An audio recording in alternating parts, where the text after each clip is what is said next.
I'd like to call the meeting to order. Welcome to the 98th meeting. Pursuant to Standing Order 1083 and the motion adopted by the committee on Wednesday, September 20, 2023, everybody remembers that one. The committee is resuming its study of federal funding for official language minority post-secondary institutions. Given the suggested changes concerning the handling of earpieces and all that, I'd like to take some time to review instructions in order to avoid acoustic incidents. Before I start, I'd like to remind all MPs and other meeting participants present in the room of the important steps to follow. To prevent disruptive and potentially dangerous acoustic incidents that could cause injury, we remind all participants to keep their earpieces away from all microphones at all times.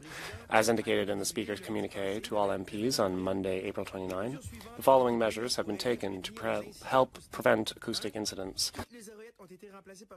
All earpieces have been replaced with a model that significantly reduces the likelihood of an acoustic incident. The new earpieces are black, while the old ones were gray, dark gray-ish. Please use only the approved black earpieces. By default, all unused earpieces at the start of a meeting will be disconnected, as will these. As will those that are not plugged in. This is an example of that. Next, when your headset is not in use, please place it face down in the middle of the sticker on the table as shown in the image. Please then refer to the cards on the table for guidelines on preventing acoustic incidents. The room layout has been adjusted to increase the distance between microphones and reduce the risk of feedback from an ambient earpiece. These measures exist so that we can operate without interruption and protect the health and safety of all participants, including interpreters. I'd like to take the time to mention this today because we've recently learned that acoustic problems causing injury to interpreters have been around for a long time, long before the pandemic, and not necessarily the result of Zoom or Teams platforms. Rather, it's injuries that happen in the committee room with committee equipment. That said, when I give you the floor, and only then, that is when the microphone will come on so that you can speak, and we will do this to avoid having several people speaking at the same time. We will suspend briefly due to an interpretation problem.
The technical problem seems to have been resolved, so in accordance with our housekeeping motion regarding connection tests, I would like to inform the committee that all witnesses have completed the required connection tests prior to the meeting. I'm referring here, of course, to the people who are with us in virtual format. I'd like to welcome our witnesses to the first hour of the meeting. We have with us Stéphanie Chinard, professor at the Royal Military College at Queen's University, and Mr. Zondel, President and CEO of the Collège Communautaire du Nouveau-Brunswick, joining us by video conference. As you all know, since you're all regulars, you have the floor for a maximum of 5 minutes to make your opening remarks, and we'll then open the floor to questions. Welcome to the committee, Mr. Carey. Welcome to this committee. We haven't seen you before here. I'm very strict on time because I'd like 2 rounds of questions, so please be mindful of that. Ms. Chinard, we'll start off with you. You have the floor for 5 minutes. Chair, Vice Chairs, members of the committee, thank you for inviting me here today to discuss the issue of funding for French language post-secondary institutions in minority settings. I'd like to turn your attention today to the federal government's new obligations under Part 7, and in particular how they will be implemented. My speech will focus on 3 elements: the jurisdiction issue, the sustainability of funding, and the strengthening of our institutions. First off, although post-secondary education is now explicitly named in the Act as one of the areas that are vital to the vitality of our communities, it remains first and foremost an area of provincial jurisdiction. In my opinion, it is therefore essential that the federal government reach an agreement with the provinces to ensure, first, that federal funding remains supplementary in nature and does not create a proportional divestment from the provinces and minority institutions, which would have the effect of taking us back to square one. Second, that the funding is delivered at the time when it is needed and promised, so that institutions can properly manage their resources. And third, that the funding be invested in relation to the needs of the institutions serving our communities, which I believe requires their participation in federal-provincial negotiations. As we've known for a long time, the OLOP is a frankly imperfect delivery tool that allows certain provinces to use breaches to reallocate funds for core funding or fail to take community priorities into account in the way the funds are spent. Let's try to learn from our mistakes and ensure that the public funds that will be allocated to our post-secondary education are put to good use. Second, to have a concrete impact, this funding will have to be sustainable. A solid foundation in the post-secondary sector cannot be built on a project-by-project basis. We cannot create laboratories or programs that will have a real impact if we don't have the certainty of having the funding to sustain them for more than 4 or 5 years. It would also be difficult to talk about the funding issue without mentioning the question of foreign students. With all due respect to Minister Miller, Canada's French language institutions are not largely responsible for the abuses of the system we are witnessing. They are not the bad actors, and yet they are punished to the same degree as other institutions. Worse still, his decision not to create an exception for these institutions and his permit cap runs counter to his department's priorities, if we are to believe the merits of its Francophone immigration policy. Let's also admit that if Francophone institutions were given the means to compete in the post-secondary market on par with majority institutions, they would need additional funding. Rather, they would need less additional financing from the federal government. I commend the members of the ACUFC for their complaint to the Office of the Commissioner of Official Languages to this effect, and without wishing to take myself for Commissioner Théberge, I sincerely hope that it will be considered well-founded. Finally, in the new draft of Part 7 of the Act, as in the Official Languages Action Plan 2328, there is a mention of the need to protect and promote strong community institutions. I'd ask you to start thinking about the indicators that will determine what exactly constitutes a strong post-secondary institution. This terminology raises fears for some of our existing institutions that could hardly be called strong, because they are weakened, among other things, by a chronic lack of funding. However, these institutions are necessary, as they often are the only ones to offer training in French in their communities. Since some of our institutions are not homogeneous and entirely autonomous, how will this new version of the Act take into account their realities in the field, including their multiple governance arrangements? Think of the Office of Francophone and Francophile Affairs associated with Simon Fraser or Glendon College with York University, for example. In short, I think we need to think about how we determine who deserves funding and for what reasons, so that we can truly support the development and vitality of Francophone minority communities. Thank you very much. I look forward to the discussion. Thank you, Ms. Chouinard. 4 minutes on the dot. Perfect. Mr. Zundel, the floor is yours. Pressure's on. You have the floor for 5 minutes maximum.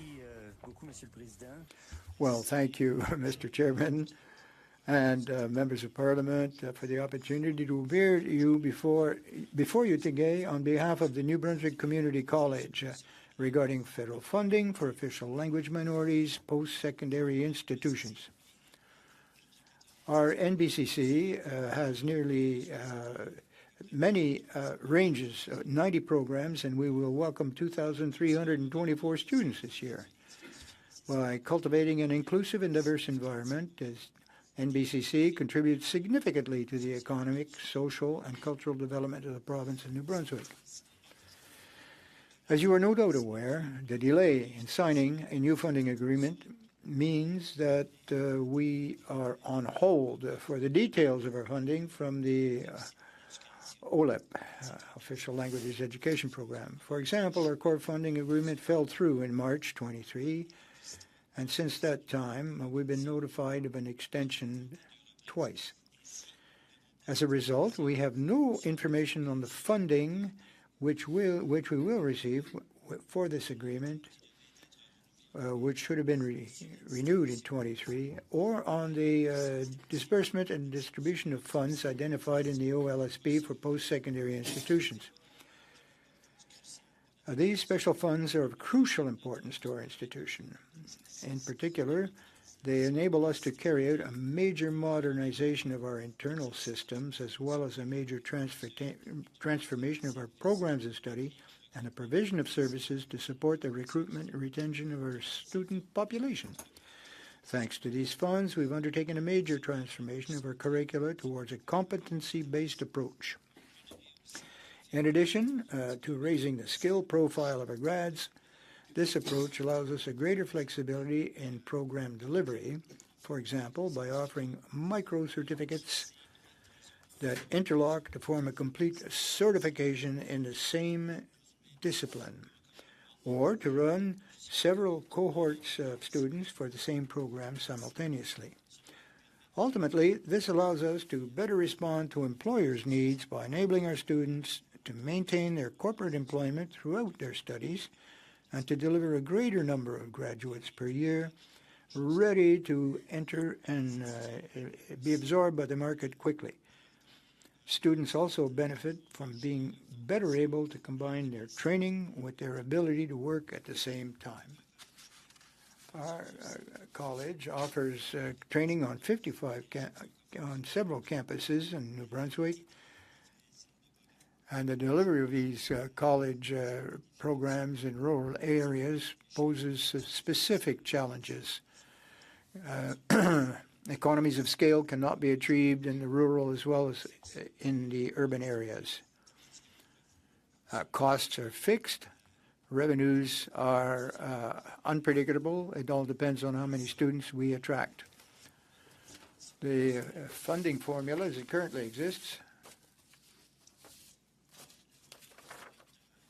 the current funding formula, as well as the slowness with which we are getting through the process, is hindering our capacity to implement more efficient, and it also puts at risk the student experience. This is the reason that we'd like to see the funding for specific programs integrated into the core funding in order to avoid these stops. In regards to foreign students, traditionally, these the New Brunswick students generally don't have to travel more than 80 kilometers in order to register into one of our campuses. or they change their programs. They prefer to change their program rather than change the location of the studies. This is due, of course, to financial reasons or complicating their private lives. They may have children at home, and 25 seconds, sir. Okay. One of the important challenges that we face with international students coming from abroad, obviously, they need to be housed. And the Canadian students don't need to be supplied with housing. This is an important issue, expensive costs of residences. I'll stop there, and I'll be glad to answer your questions. Thank you, Mr. Sundal. We'll begin the first round of questions. 6 minutes for each party. The first Vice President of this chair, Mr. Godin, will begin. Merci, Monsieur. Thank you, Mr. Chair. Before going into further detail, I'd like my time to be stopped. I don't know if the witnesses are aware, but we have a procedure here at the House of Commons, and I'll take this opportunity to move a motion. Mr. Chair, I think you received the motion Friday afternoon, and considering what was on the news last week and the what came to pass with the Minister of Official Languages, unfortunately, him and his company, they receive money from lobbying organizations, and the Minister of Official Languages is party to this. So my motion is the following: that given the recent allegations according to which Minister Randy Boissonnault tried to hide that he was receiving payments from a lobbying organism while this organization was lobbying before his government, that the committee invite the minister to appear for a minimum of 2 hours. We could have also invited the Minister of Canadian Heritage, but they're not accepting our invitation. What they're saying, the notice of motion was provided, and now I'm going into debate. So, Mr. Chair, Edmonton International Airport received more than $100 million.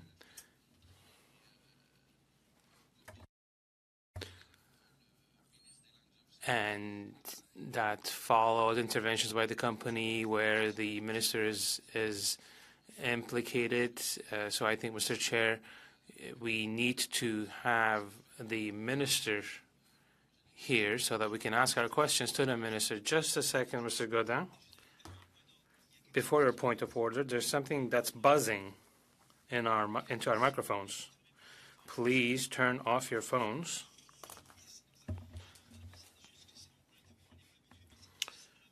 We're not really used to this phenomenon, but so we have the issue of larceny effects in committee, and but not much elsewhere.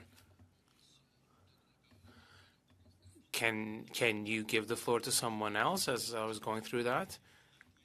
I mean, there's a point of order. I think it's on that point of order. Thank you, Mr. Chair. I just want to make sure that Mr. Godin realizes that we have witnesses here. Just a second, Mr. Godin. I'm going to ask everyone not to take the floor before I recognize you. Please turn off your mic, Mr. Godin. Please be careful, because that's how we ended up with those feedback incidents. Mr. Serre, do you have a point of order? Are you going to expand on your point of order? I just wanted to make sure that Mr. Godin realizes we have witnesses here. I'm sorry, it's not a point of order. Mr. Godin, please carry on. So I think, Mr. Chair, that the Committee on the Standing Committee on Official Languages is the place where we need to have this debate. That's why I moved this motion. We have to have the ministers here before the committee so that we can ask our questions. When you are both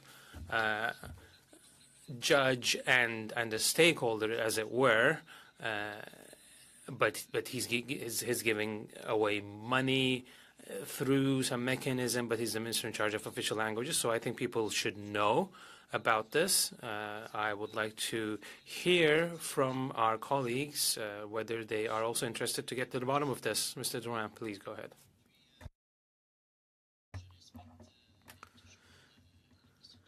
I always respect motions moved by my colleagues, but I know that it doesn't come from here. He's an honorable man. If this is an ethics question, I don't think it would be up to the Committee on Official Languages to look into it.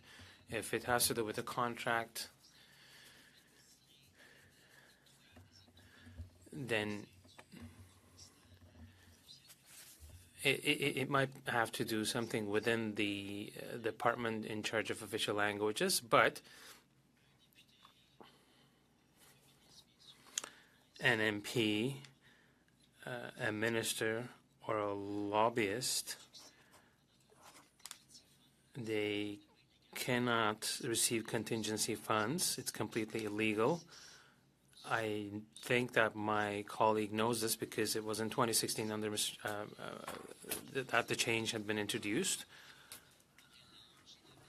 So I think they would have the maturity and the wisdom to know to go back to 2016 to realize that the rules have been changed. So as a parliamentary secretary, I'm also subject to this regulation. It explains who I can have contacts with and other details. So I don't think this has anything to do with the Standing Committee on Official Languages. And official language minority communities have great needs. I respect Randy Boissonnault, but it's not to Randy Boissonnault or his business that we should be paying attention to right now. And if there's an issue, maybe the Commissioner of Ethics should look into it, but it's not up to our committee. I respect my colleague, but and we always agree when it comes to defending the French language or the Francophonie at the international level, but can we set that aside and maybe talk about this some other time when we will not have witnesses with us? That's my only ask. Thank you. When we received the motion, I was made aware. I tried to look into it. I'm ready to pronounce my decision on the motion, but I can also hear from others. Okay, Mr. Godin, and then Ms. Koutrakis, and then Ms. Kuzi. Mr. Chair, two things. My colleague, Mr. Drouin, said that it should be to the Ethics Committee to look into it. While these are not mutually exclusive, if they want to look into it, they can. But official languages is also the place because the Minister of Official Languages, according to Heritage Canada, is the minister in charge of implementing the Official Languages Act. So if in another scenario he could have a conflict of interest, which is what we read in the article, the Xanax Venture company is named, but there's another company called Navy's Group, and there's a registration number from Alberta. So there is there are things that we need to look into, and Canadians should know. And I think it's important for the minister to come here so that Canadians know. I cannot confirm what has happened. I don't have the knowledge. I don't have the information, but I think it would be relevant for him to come and appear here. Thank you, Ms. Koutrakis. Thank you, Mr. Chair. I agree with the comments of my colleague, Mr. Drouin, so I don't want to lose time. We should continue, lose time rather, by continuing debate on this motion. So let us carry on, please. Well, I will first need to make a decision on the motion. Just a second.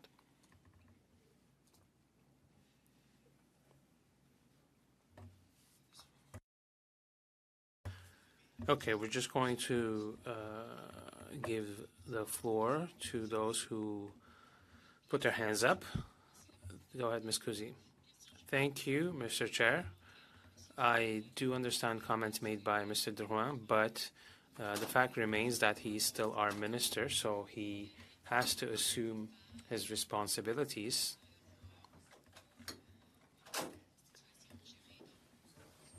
Maybe another committee will look into this, but the fact remains that he's the minister, the relevant minister for the work of this committee, and he is responsible to this committee, and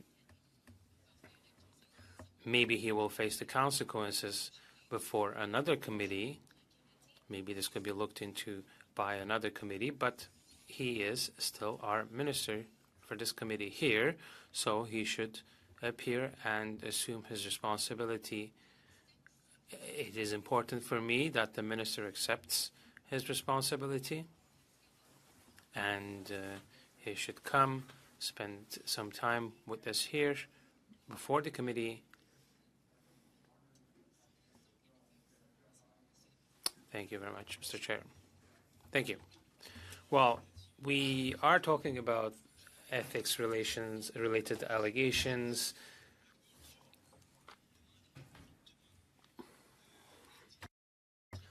But the mandate of our committee is very short, and I will read this to you. It says, the Standing Committee on Official Languages studies programs and policies about official languages, including the annual reports of the Commissioner of Official Languages as soon as these are presented to Parliament, and reports on this topic. That is the mandate of the Standing Committee on Official Languages. You would need to stretch it quite a bit to come to the conclusion that we can look into ethics-related or otherwise accusations, because we have an ethics committee here on the Hill as well. So my decision is that the motion is not eligible. So it does not have anything to do with the mandate of this committee. So the motion is out of order. Mr. Chair, I would like to state that I do not agree with your position. So there is a procedure for that too. If you want to challenge the chair's decision, you can do that. As you know, then it goes to the House and the Speaker. But Mr. Godin, go ahead. You have the floor. Okay. What I was going to say, Mr. Chair, is that you triggered that process because I have respect for the chair's role, but I do not agree with your position. That is why I would like to send the matter to the Speaker. Our clerk will now go on with the vote. So the question is the following. Shall the decision of the chair be sustained? Vote, Monsieur Drouin. En faveur. Monsieur Iacono. Pour. Madame Koutrakis. En faveur. Monsieur Sanson.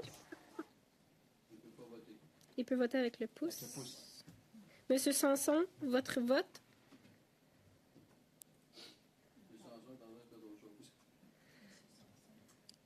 Monsieur Sanson, votre vote. Avec le oui, mais c'est avec le pouce. Réveille Sanson.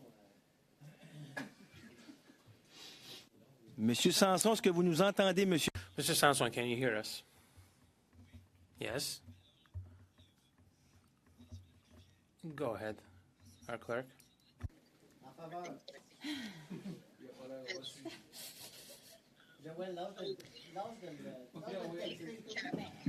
Merci. Monsieur Serré. En faveur. Madame Garner. Sorry. Monsieur Sanson, veuillez fermer votre micro, s'il vous plaît. Mr. Sanson, please turn off your mic. Monsieur Généreux. Contre. Monsieur Godin. Contre. Madame Cousy. J'aime beaucoup la présidente, mais I really like the chair, but I'm against. Beaulieu. Madame Ashton. OK, malgré que je veux pas. Despite the fact that I think it has to do with the Standing Committee on Official Languages and the reputation of the minister in this, on this, I will support the decision of the chair. Yeas pour 7, nays contre 4. Donc, merci. So, thank you. We are now going to continue, Mr. Godin. You had 7 seconds, if I remember correctly.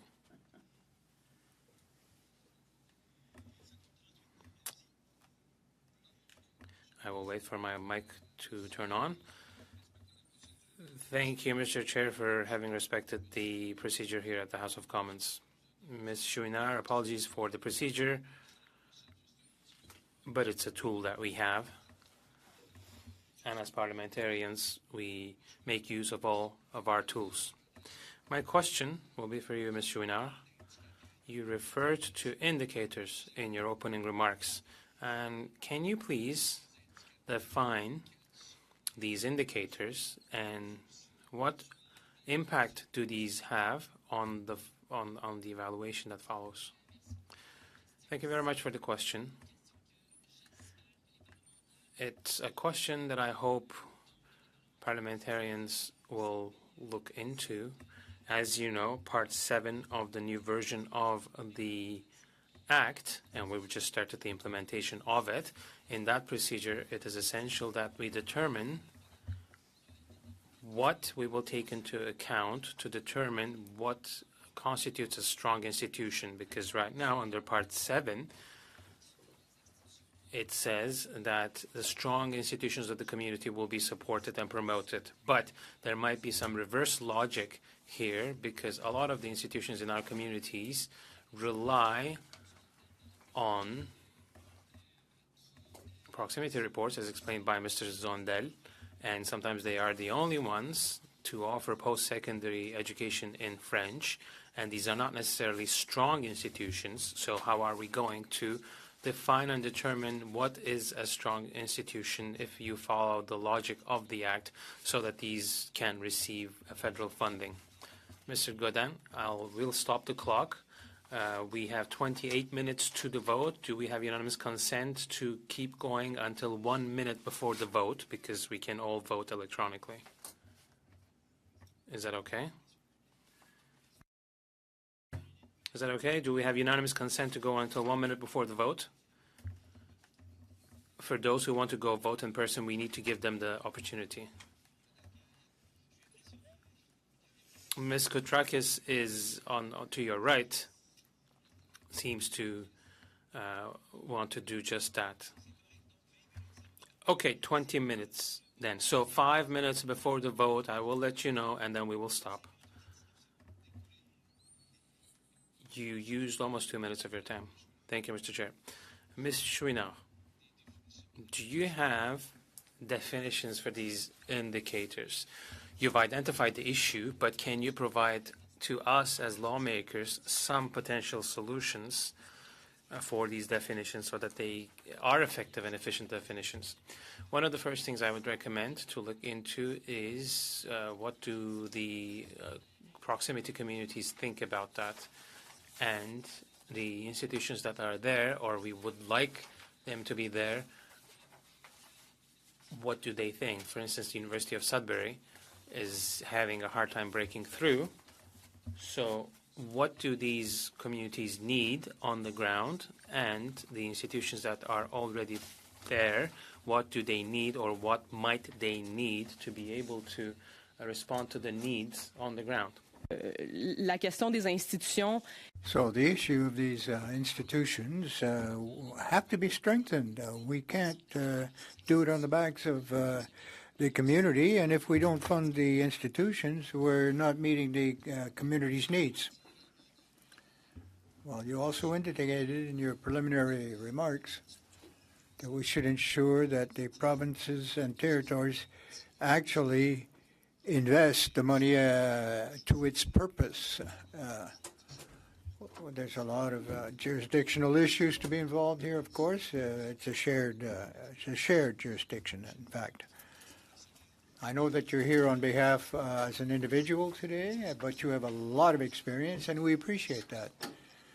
What can the federal government do to ensure or impose, if you wish, on the provinces that they be realistic, that they respect their commitments to spend that money for the purposes it was designated? What can the legislators, the federal legislators, do to assist you in achieving the community goals? Well, I'm not the first person to mention this issue, I'm sure. The negotiations which lead up to various agreements, I want to make sure that the criteria are clearly set out and the conditions are clearly set out, and they be respected, so that the province doesn't blue sky a solution for the community. That's not the point. They should consult with the community. We've gone through C-13. Perhaps I feel that it wasn't quite strong enough, but the new Official Languages Act, do you feel that it has adequate tools and capacity to satisfy the needs of Francophone individuals in minority language situations? What you already have, black on white, is good. But we have to make sure that the regulations which stem from Part 7 of the OLA, it's the next step, which is super important. We have to explain in detail and lay it down on paper so that the provinces are completely advised of our expectations. Well, I think it's an excellent point of view, but we are in an urgent situations because this bill is going to be in effect for another 10 years. Well, you can have the best legislation in the world, but if there's a lack of will in implementing it effectively, appropriately, and on time, we're not going to move forward. Thank you. Thank you, Mr. Garin. The next round will come from Ms. Kusatrix. Thank you, Chair, and thank you to our witnesses with us today. My first question is for Professor Chouinard. Now, you can choose from two official languages here, but we also have to publish the regulations in both of these. Do you think there's been a loss or less documentation in French than in English, and do you want to provide more research in English? And what's happening in your peer group for research results? Well, professors are charged with three functions. Teaching in the classroom. You know, that's 40% of what we do. 40% else is research, and the rest is service to the community. So that 40% usually flies under the radar, but it's very, very important if we want an institution to survive and thrive. It's fundamental in a Francophone community that we look at that. Our research is research in French, on French, but not only on French communities. It could be in psychology, it could be in other aspects of health or civil society. It's true in Canada, it's true in any Francophone institution worldwide. Over the last 50 years, it's been on the downside. It's been slacking a bit. We were already noting this. And now in 2024, the figures have not improved. The trend continues. And it's a challenge. It's an issue. It's difficult to do research in French. I have a lot of social networks, and the hard sciences are well represented there. But it's particularly true that we are, whether a bilingual or a French institution, we can hardly defend that if we want to fulfill our mandate. our audiences are smaller. The revenues are less because they're fewer in number, and the impact is less as well. But we still decide to publish in French, regardless of the disadvantage this may bring us individually. Or strategically, we may decide to do it in a bilingual format depending on the audiences we're trying to reach. But there are financial consequences for our personal and professional future. My next question is for Mr. Zundel. In the matters of official languages, we often talk of the federal responsibility, but it's not the only actor. The provinces are the most active of these actors on this scene. Can you tell us about some of the provincial funding that you get for your institution? Yes. We get a basic grant from the province. This basic core funding for the essential functions and operations of the college, and project funding for innovation, either technology or teaching teaching methodologies. The New Brunswick Community College is perhaps one of the rare institutions in Canada because we are a Crown corporation or a state corporation. The assets don't belong to the college, they belong to the province. And when there are union labor negotiations to go, to conduct, we're under a different regime as well. It's a little bit easier, perhaps, or perhaps a little bit more positively oriented for the college than it might be in other provinces. The province are not going to be responsible for any increases in our core funding if they're in negotiations with the union. Well, according to you, are you obtaining adequate funding from the province? And what could the federal or the provincial government do to better your situation? Well, provincially, when one considers tuition fees, which have increased dramatically with the influx of foreign students, the position of the province has gone up. And we get some of that back in a better core funding.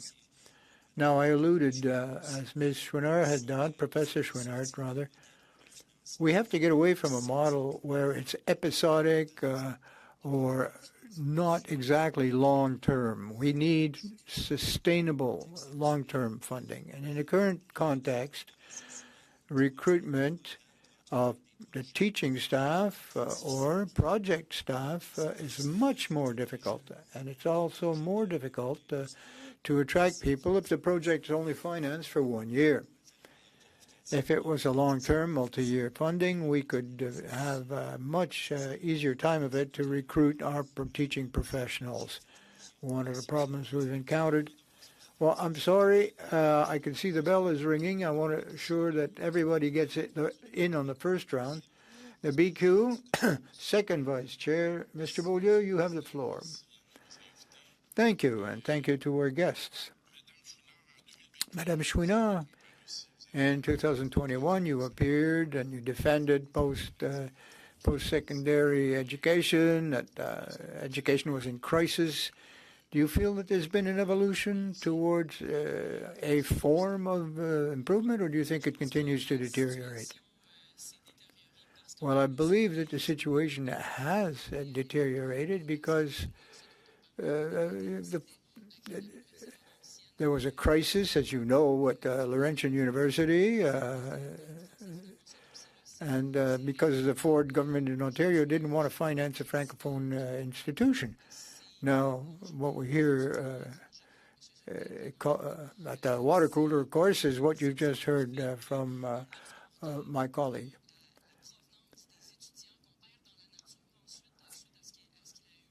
when you look at who our students are, the great majority of these students were not in Francophone institutions. University of Moncton or St. Anne University, which I know fairly well personally,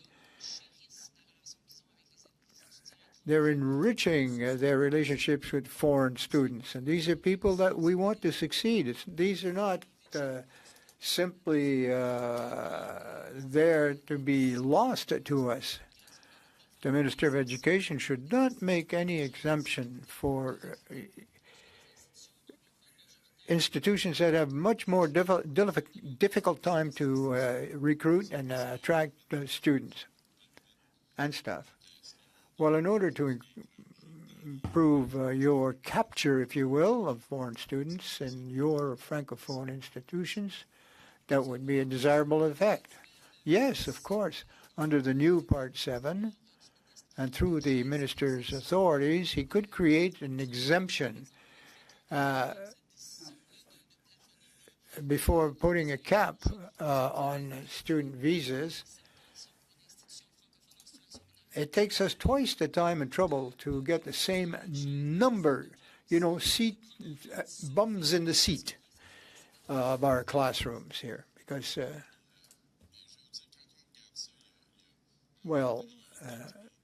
there's been a decline of French in Canada, but particularly outside of Quebec. There seems to be sort of a laissez-faire or an indifference. The intentions are good from time to time and expressed as such, but there's really not much action to follow through. Could there not be a better motive or rationale to criticize the situation? You don't want to fudge the numbers, but you need more numbers. So, because if you increase your numbers, well, they're going to say, well, that's okay, it's improving. Well, Article 23, primary and secondary, has nothing to do with the post-secondary sector. Well, I was talking about your conclusions. If we take a look at those who have a right to an education in French, or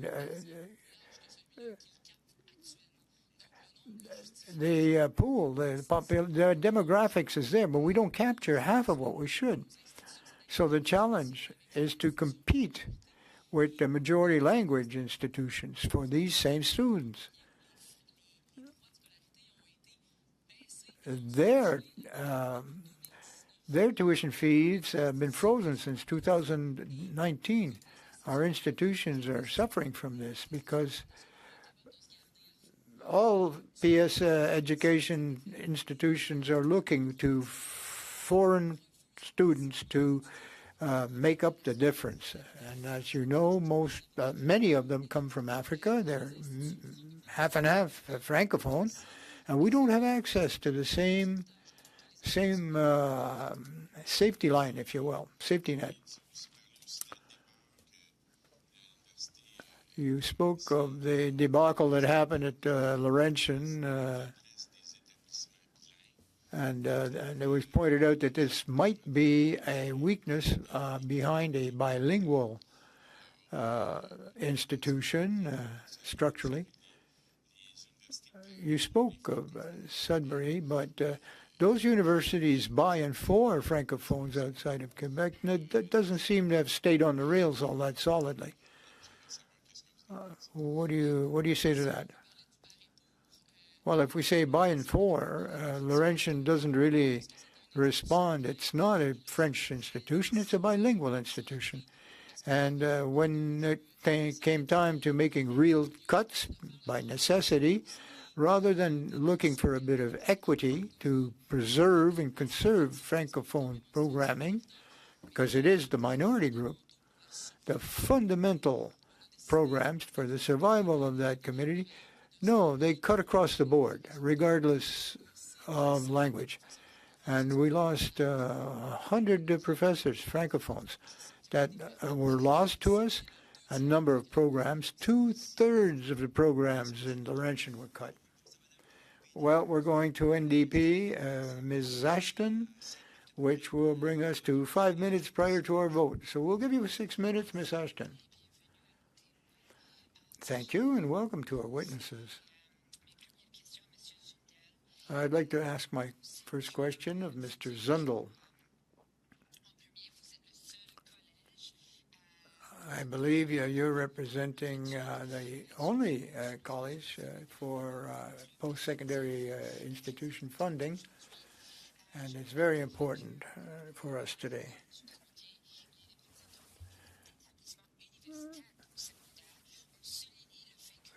Witnesses were telling us that substantive and reliable, foreseeable, sustainable financing would be necessary. What to do with these post-secondary institutions that do not yet have multi-year funding?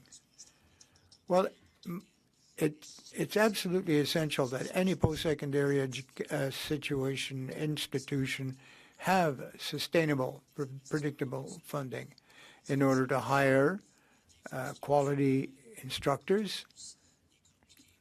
Perhaps, depending on infrastructure, might be costly to build.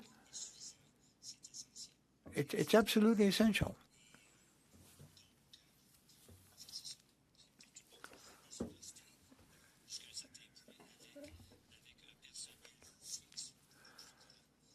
So those who have a more permanent position, of people that are in tenure, for example, it's more sustainable than what we had seen in Laurentian. I'd like to come back to the welcome mat for our foreign students. 28% of students in your college are international students. What impact will the new IRCC regulations have on your college and on your communities?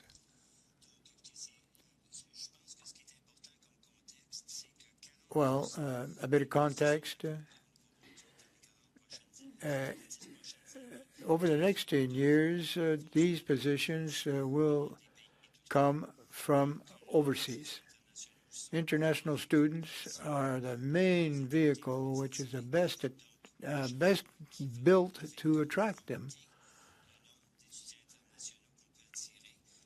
The number of foreign students that we can attract will have an incredible impact on our communities. They'll be filling in a number of positions in our economy, whether it's hospitals or in industry. I don't see how we can fulfill our quota in terms of newcomers to Canada and fulfill the market needs. Much has been said about the shortage of effective staff, faculty, and for our sector, the post-secondary institutions, particularly in a bilingual context. We know that you have an early childhood program in your institution, very important. Can you elaborate on the importance of that program? But not only, but to maintain the programming, particularly in this field of early childhood education, and how this links in with federal efforts of fulfilling the manpower shortage. Well, early childhood education is exactly the prime period where language development occurs. It's the best time to get them. And the ability to be learning in French is very, very important. The programs that we have, which have been supported by federal funding in two different ways. Direct assistance to the program itself, early childhood education programs, but I also mentioned investments that the federal government has provided on foreign credentialization programs. there are some foreign students who, in fact, are educators and of early childhood education. So we're developing new programs, and we'd like to continue offering them in a wider and broader number. Well, I think that also adds a little bit of weight to the fact that the necessity of sustainable financing. Yes, of course. If we are to hire teaching staff for those programs, we have to be able to tell people, come work for us. We can guarantee you a job for a number of years. And we will be able to retain new teaching staff. Okay, well, thank you very much. I know I don't have much time left, but Professor Chouinard, you have 20 seconds. Well, I'll give the last word to Madame Chouinard for the time allocated. Thank you.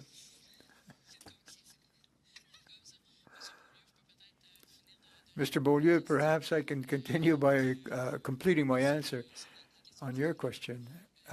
By and for. Laurentian would not necessarily fit into that category because the criteria, the factors that we want to look at is to sustain strong institutions. Thank you, Mr. Zondel. Ms. Chouinard, we apologize, but such is the life on the Hill. There are motions that can be presented, that can be moved, and that's completely within the rules. And I think, other than the officials, you were our last witnesses to wrap up this study. But if you have additional information that you would like to provide to the committee, please do that in writing to our clerk, and we will take that into account. It will be very important for us to incorporate that into our report. Thank you, and apologies once again for the interruption.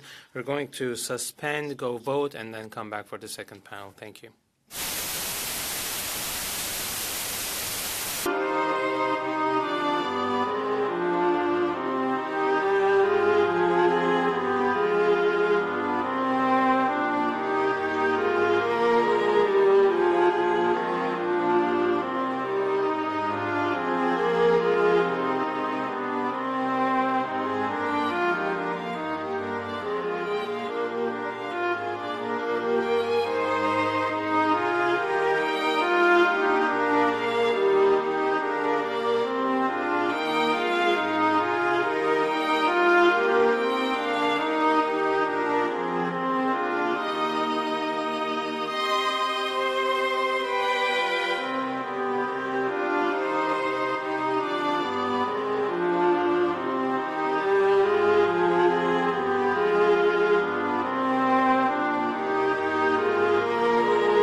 second panel.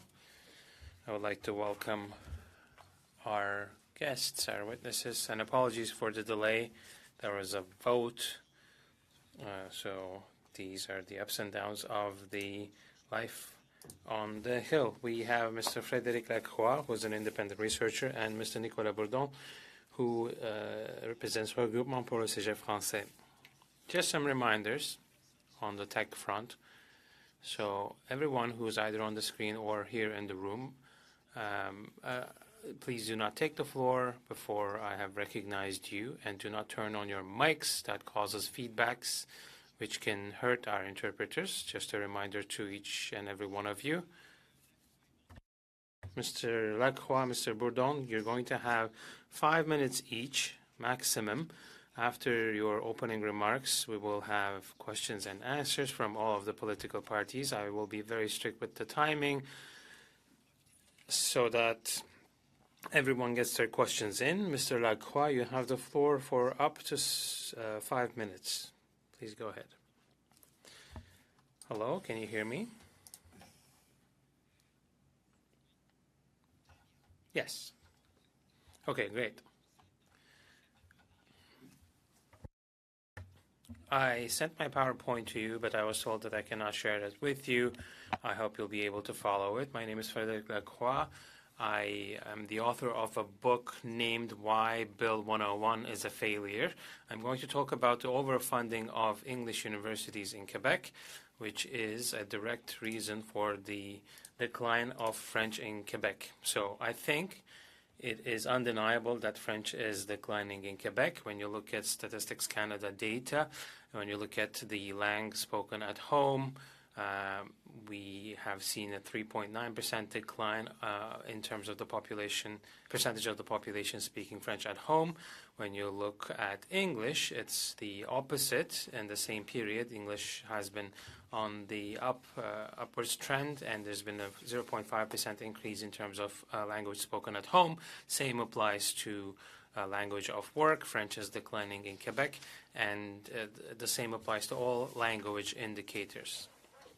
So when you look at the mechanisms of the decline, there are many, in my opinion. One is the overfunding of the English language university network in Quebec, which pushes francophones and allophones to study in English, and studying in English does have a tremendous impact on language of work and the cultural universe.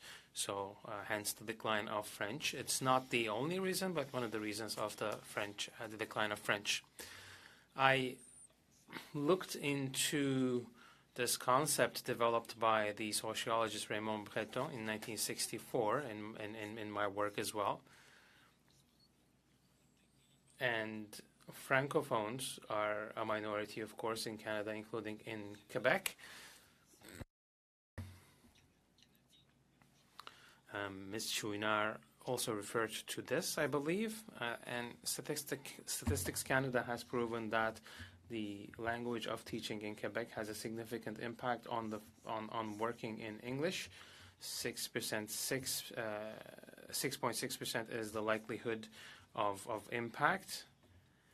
And when you look at 2023 data, studying in English significantly increases the preference that one has for the language of work. So Statistics Canada compiles data from all universities in Canada by province and by source. And based on that, you can calculate federal funding going to each of these universities. I did this study for years 2010, 2014, and later on, and my conclusion is that for the years that I looked into the funding for English universities, McGill, Concordia, and Bishops, is in the 30% over 6 years, and for French language universities, federal funding was around 65%, but it dropped as low as 61%. But francophones are receiving a lot less in federal funding compared to their federal demographic weight, whereas Anglophones are receiving 4 times their demographic weight in funding. So Anglophones have institutions that are oversized compared to the Anglophone community. And this creates a lot of prestige on the Anglophone side of things and incites students.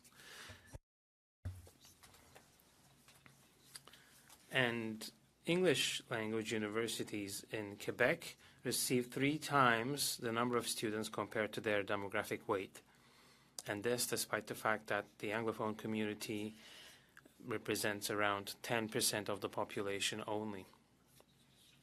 So this overfunding from the federal government is a direct factor when it comes to the decline of French in Quebec. Thank you, Mr. Lacroix. 4 minutes and 40. Mr. Bourdon, you now have the floor for 5 minutes maximum.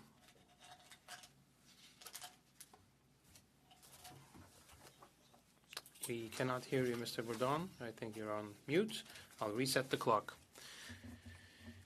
Yes, I apologize. Hello, my name is Nicolas Bourdon. I am a professor at the Bois de Boulogne College.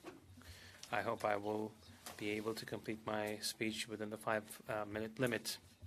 I'm a Cégep professor. We have heard from Frédéric Lacroix that in Quebec and elsewhere in Canada, French is in a fragile position, and we see this at the college level. We are a group of professors that got together because we found the situation very concerning. And we have 5 observations that are striking. And we did some advocacy work for the implementation of Bill 101 at Cégeps. And I also provided a PowerPoint presentation. I hope the clerk will pass it over to you. So the funding of Cégeps in English language Cégeps in Quebec is not proportional to the demographic weight of the population, which is about 8%, but English language Cégeps, they get 17.5% of the student number. So it's a bit more than double. So overrepresentation, again, at the institutional level. This applies to the colleges. And English Cégeps are designed for the Anglophone community, which is okay, and I have no issue with that whatsoever. But these days, you see non-Anglophone and mainly Francophones and Allophones going to these Cégeps. 2/3 of their students are either Francophones or Allophones, so it's no longer a majority of English-speaking students, but Allophones or Francophones. And there is also unhealthy competition between English and French language Cégeps. And this favors English language Cégeps. And the result of this is that as professors, we've been seeing that Francophone Cégeps are being anglicized to be able to compete with Anglophone Cégeps. They have been developing English language programs, and we just wanted to put a halt to this because French language Cégeps are anglicizing themselves. 4th observation is that English Cégeps have become elite Cégeps,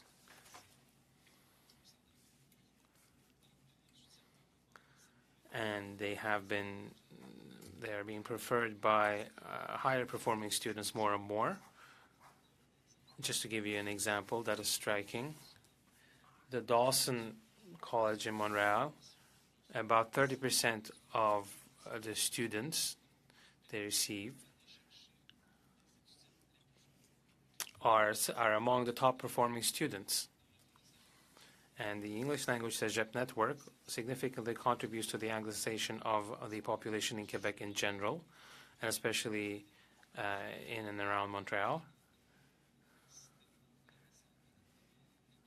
As Frederick mentioned, studying at university in English leads to English being the work language, while the same can be said of CEGEPs. So those who go to English language CEGEP move on to an English language university or use English at their place of work. So there's a high correlation between English language CEGEPs and then leading an English language or life in English later on. But if you stay in a Francophone CEGEP, then you stay in a Francophone track to go on to a Francophone university and work. Your work environment also revolves around French. So I hope I have not exceeded my time. No, not at all, 4 minutes, 12 seconds. We will be able to get a full round of questions in at least. So I'll quickly explain. Mr. Lacroix has been here before us, with us before, but Mr. Bourdon, for your first time. So each political party will have 6 minutes. This will be an interactive Q&A session. We will start with the Conservatives. Mr. Bernard Généreux, you have 6 minutes. Thank you, Mr. Chair. Thank you, Mr. Lacroix. Thank you, Mr. Bourdon, for being with us today. Well, it's an existential question, almost, for us today. My spouse is Anglophone from Montreal. I've been married for 35 years. I exported her from Montreal into our region now. And our younger kids are all bilingual. I'm extremely proud. My brothers and sisters, my parents, they are bilingual, but never have our Francophone roots been affected by the fact of speaking English. I just want to put it out there because I have my staff here who speaks English, French, Spanish, and Arabic, 4 languages. So these days, young people have an open mind and they pick up other languages. And of course, French is spoken across the world. It remains a major language. There are many countries who speak French in Europe, in Africa. But nonetheless, young people have access to modern technology. And they have a certain level of general culture and knowledge. They're influenced by social media. When Mr. Lacroix said that Francophones in Quebec are a minority, I think I understood that right. I don't see him anymore. Mr. Lacroix, is he still with us? I don't see him on the screen here in front of me, but did I get that right? Did you say Francophones are a minority in Quebec? Francophones are a minority in Canada, but I am not in agreement with the framework of the Official Languages Act. In my opinion, Anglophones are not a minority anywhere in Canada, but Francophones are a minority everywhere in Canada. So you gave us some numbers. You think that you explained the reasons of the decline of French, especially in more recent years with the massive arrival of immigrants. I come from the Bas-Saint-Laurent region, and we would like our population to increase and not decrease, as we are seeing now.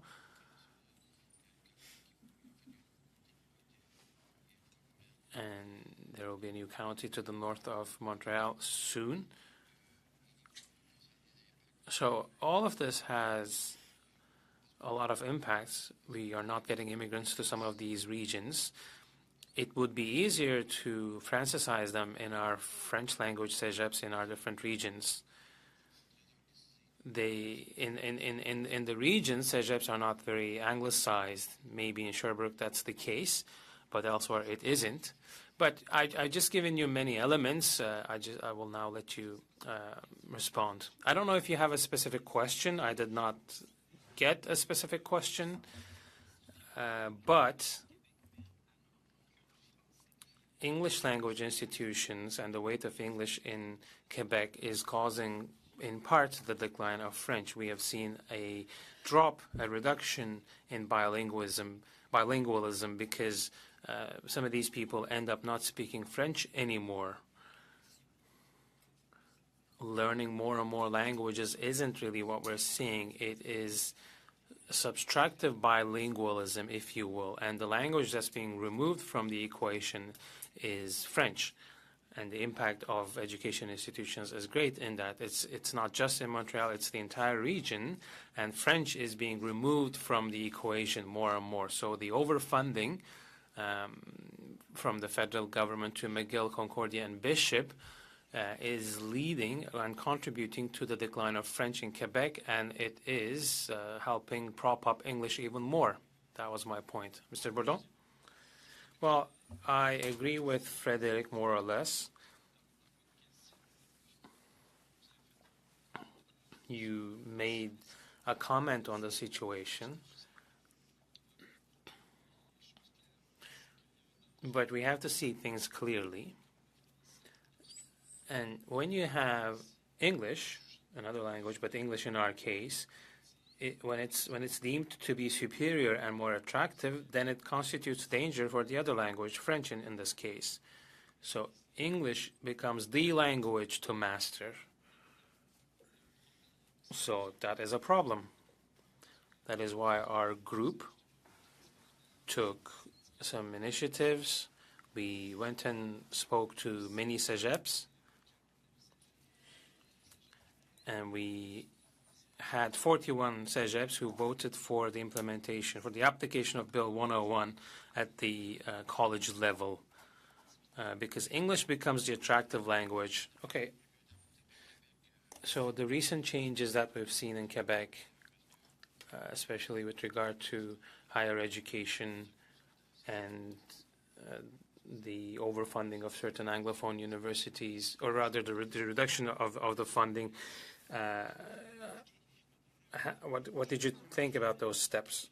Great question, but we are out of time, so we're now going to go to the Liberals for 6 minutes. Mr. Drouin, you have the floor for 6 minutes. Thank you, Mr. Chair.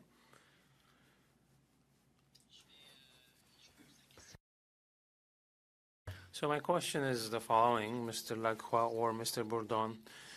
Have you done any analysis on the Anglicization or on other languages from the at the international level in France, in Belgium, in Brussels, for instance, because you have quite the extremist point of view. I come from the Francophone community in Ontario, but have you carried out studies to see what's happening elsewhere in Francophone countries in Africa or in Europe to back the point you've made? It's a yes or no question. Is extremist parliamentary language? Is it acceptable? Mr. Lacroix, if you're going to play games, I don't have patience for that. Have you done studies on the impact of Francophonie at the international level? Yes or no? Just a second, Mr. Drouin. It's unacceptable. You're treating someone as extremist. Would you accept that yourself, to be treated as an extremist? It doesn't really produce a logical answer. We have 3 mics on at the same time. Thank you, Mr. Beaulieu, for your comment. So I think extremist was to qualify the position and not the person. That's how I took it, at least me, not the person who's an extremist, but their positions. That's probably what you meant. I will let you carry on. I'm not accusing anyone with anything. I'm just trying to understand the reality, because I am the chair, the international chair of the Parliamentary Assembly of Francophonie. I've I have contacts with African countries. I have contacts with people in France, and Anglicization is a problem that's happening in France. It's a free, independent country. They have the same problems that we're facing here. I'm just trying to have an intelligent conversation here when it comes to the rhetoric around the protection of the French language. So I'm asking the question to our colleagues, do you really think that there's a big problem of Anglicization in Quebec? McGill and Dawson College, are they responsible for this? I mean, are we going to really get to the bottom of the problem or talk about something else? I mean, I looked into the situation in Quebec, so the answer is no. Statistics Canada, which probably is an extremist organization in your view, has proven that bilingual institutions have a very high likelihood and impact of Anglicization on Francophones. The office in Quebec also carried out similar studies and has data that point in the same direction. No state or no province in the world in the same situation in Quebec would do the same thing. In Flanders, for instance, there were institutions that were shut down. In Wallonia, Flanders-based or Flemish language institutions were closed in the 60s and 70s. In Switzerland, it's the same. They have territorial bilingualism. What I'm saying is that Quebec is in an abnormal situation compared to others globally. So if you consider this position to be extremist, then you're calling Belgium, Flanders, the Netherlands extremist countries. What I'm saying is that because McGill and Dawson are teaching English in Montreal, is that really anglicizing Quebec in its entirety? I'm Franco-Ontarian. I have Anglophone universities everywhere, so I find this discourse insulting, and it is lacking the intellectual respect vis-à-vis what's happening internationally. We have 321 million Francophone partners in population in total, and then a university teaching English in Montreal is something I've been hearing for 40 years, since I was one, that it is because of Anglophone universities and they're anglicizing Montreal. I apologize, but I will withdraw. But you're really not identifying the main issue. Mr. Chair, I did not want to interrupt you, but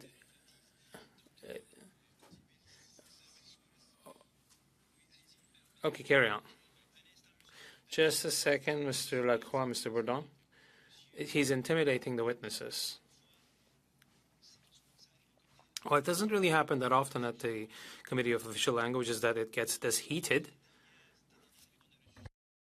But please, one mic on at a time. We had just recent reminders on this. I find this completely unacceptable. It is as if, for him, Francophone universities outside of Quebec are underfinanced, underfunded, and it's okay.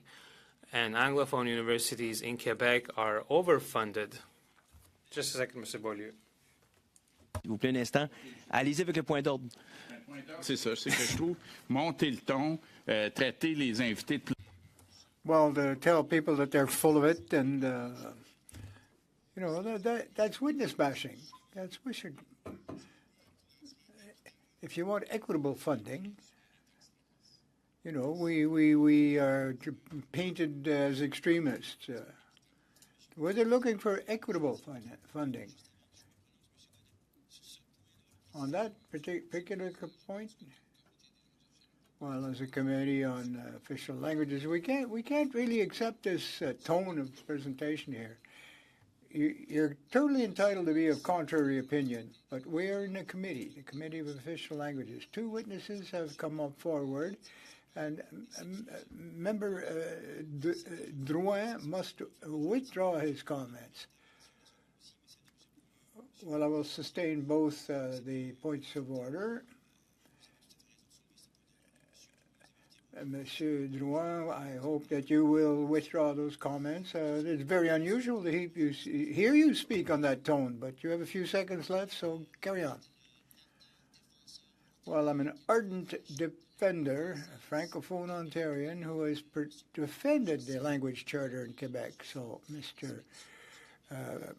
Beaulieu, I have family in Quebec. I respect the French fact.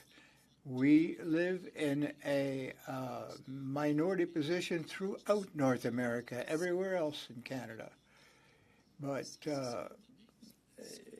this presentation, these speeches, because there's a new university, an English university in Montreal, Anglicization is due to that particular university. That's the false hypothesis. The fact is, our youth today depend on virtual platforms, whether it's C13 or 101. The regulations don't apply. So you may wish to try and bend the platforms to your will, but it won't going to work. Well, you've expended your time. Mr. Beaulieu for the Bloc, our vice chair for this committee. Well, what we've heard from Member Drouin and Rodriguez and other Liberal members, when we seek equitable funding, and when you do recognize yourself that Francophones are minority in all the rest of Canada, point of order. I only indicated that the Bloc Quebec has never defended Francophones in a minority situation. That's not a point of order. We'll shut you down. I've been in official languages for 7 or 8 years, and I've never witnessed this type of behavior. We're civilized. We're supposed to be civilized in here. So, Mr. Beaulieu, if you'd like to lower the tone, we're all representing our individual ridings and the country as a whole. So, Mr. Drouin's point of order was not a point of order. Well, does he have the right to speak? Or ask him to take down the hand there, Mr. Bourdon. You've raised your hand. So the question was addressed to either of the two of you, so be prepared to respond. But Mr. Beaulieu, I'll reset the clock. Mr. Bourdon, I'll let you make your comment, please, at this time. Well, yes, well, it was in response and reaction to Mr. Drouin. Statistic Canada, to be precise, conducted a study in 2022. The results are quite clear. It dealt with the situation in Quebec, and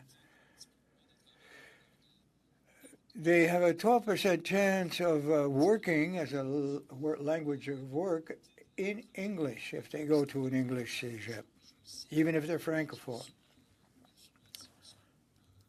I'd like also to respond to a bit of factoid that upset me from Mr. Drouin, who feels that we are taking an extremist position. English is taught in Quebec as a second language, Francophone institutions, from first years of that right to cégep level. Primary, secondary, cégep, there are English language courses offered. Thousands of hours of English instruction in our Francophone institutions. So English as a second language.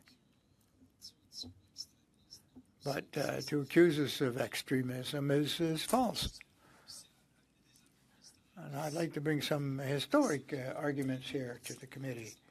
Partisans of Bill 101 in Quebec, in 75, when we adopted the Charter of the French language, We were also treated as extremists, even fascists. But even after the adoption of that law, 101, and the charter, the French language charter, Anglophones and Francophones should be studying in French for primary and secondary education. But to say that it's in total decline, no. The French language has survived, and to be treated as an extremist because we wanted to reinforce our Francophone institutions by way of the law 101 is a red herring. Monsieur Beaulieu, coming back to Mr. Lacroix, the only studies that I've seen on funding of Francophone universities or colleges that French language institutions are underfunded comparatively, given their demographic weight. That's supposed to be extremist. That would be very extreme for the Anglophones, not the Francophones. Well, the study was conducted quite a while ago. The numbers are not up to date, but the post-secondary educational institutions in Quebec are severely underfunded. In Ontario, well, they may be underfunded, but it's not so radical a difference. If we take a look at the situation of Francophones, and it's about 40%. So there's a good correlation between the underfunding and the rate of assimilation. In Quebec, Francophones are being assimilated. On a greater metropolitan area, it's 40% or more that have been assimilated. They speak English over French in their homes. One of the factors of this, one of the reasons for that is the systematic underfunding of the Francophone establishments. There's a whole plethora of factors here, but Quebec is the only one. We're talking 100 million per year, and that is not equitably dispersed. Okay, there was a study a few years ago, Patrick Sabourin, AFA, which showed the impact of what happens when our Francophones and Allophones go to English-speaking cégep. Correct? Yes, there was that study, and it's been corroborated by LQLF. People were not going to English cégeps to perfect their English, and then they continue with university in English. Thank you, Mr. Lacroix. Thank you, Mr. Beaulieu. We've terminated with, we have one more to go. Ms. Ashton, you have 6 minutes. Well, thank you very much, and welcome to our witnesses. I'd also like to share the preoccupation shared by my colleague, Mr. Drouin. I'll stop the clock. Well, I'm looking at the clock, and we need. I didn't see the clock. I'm sorry. Yes, our time is. Do I have the consent of the committee to carry on for another four or 5 minutes? We could at least let Miss Ashton go ahead. Go ahead. All right. I've only clocked you for 18 seconds. Well, thank you. I share the concerns of how Mr. Drouin posed his questions. Given the object of our study and the perspectives that are shared by those from Quebec who are heavily involved with the Francophone institutions, are points of view that must be heard. We may agree or not, but we have to hear what they are. So my first question is for Mr. Bourdon. We've been working quite consistently on the modernization of the Official Languages Act here.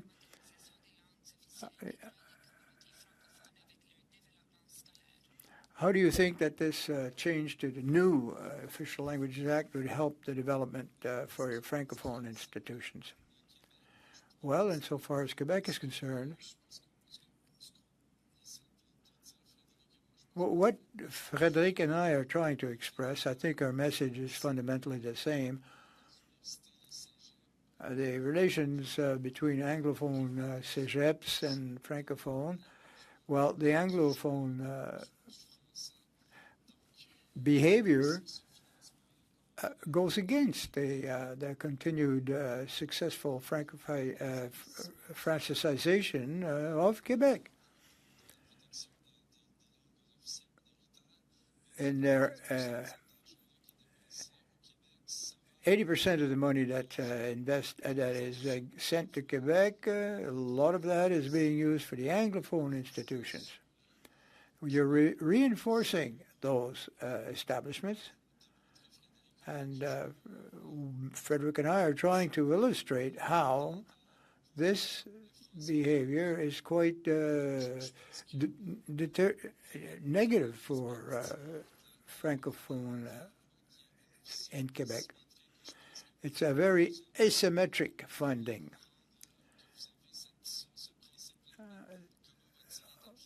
Well, how does it apply? How does this asymmetric process? It's the French that needs help here. It's not the Anglophones in Quebec that need help. As well as outside of Quebec, it's the Francophones that are a minority. Well, I come from the Canadian West. I represent well, 2/3 of Manitoba. It's a big riding. We have a lot of Francophones, a very dynamic Francophone culture in Manitoba, but it's still constantly in decline. How do you think we could reinforce the links between Francophone universities outside of Quebec and the post-secondary in Quebec? Well, I don't know. Perhaps Frederick can respond to that, but university level, I don't have much to say on that. Well, I don't think I will have an answer for that. I think what it would take for the Francophones in Quebec that are institutions that offer full programs, full-time, not only one-year certificates or diplomas, but in engineering, in medicine, in law. We have to front load these, and they have to be in a situation where they are offering valid outcomes also from an employment point of view. I know it's not necessarily an answer to your specific question. No, but it's a valid answer. And we have other witnesses that also pointed out that the university programs, such as you have mentioned, Mr.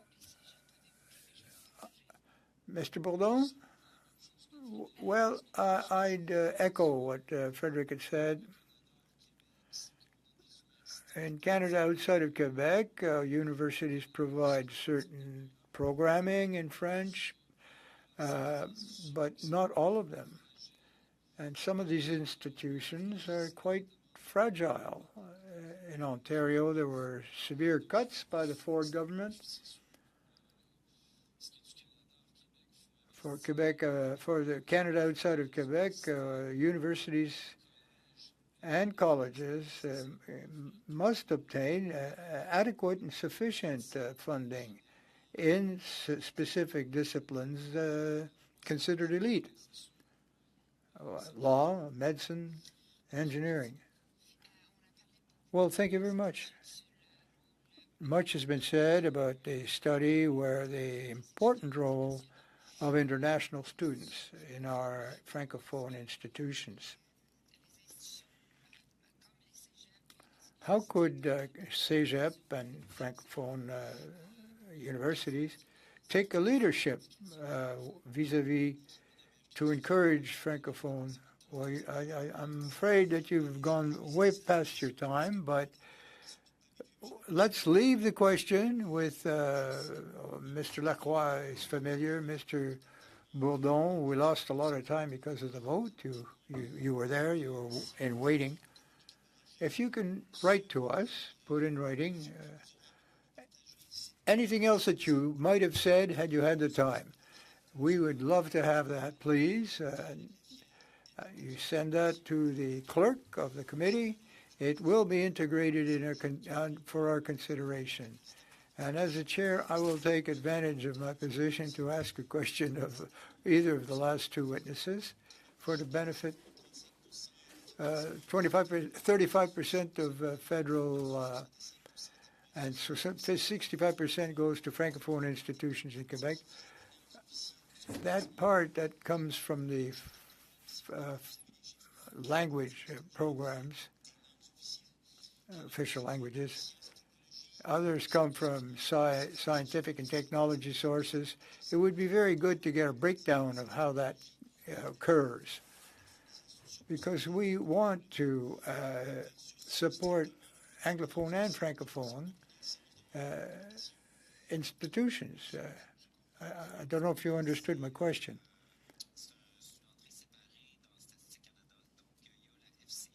Well, there's Statistics Canada is quite specific and precise in its surveys. I don't know if they have something under the rubric of official languages only. It's very little money or funding comes from other organizations. Mr. Beaulieu?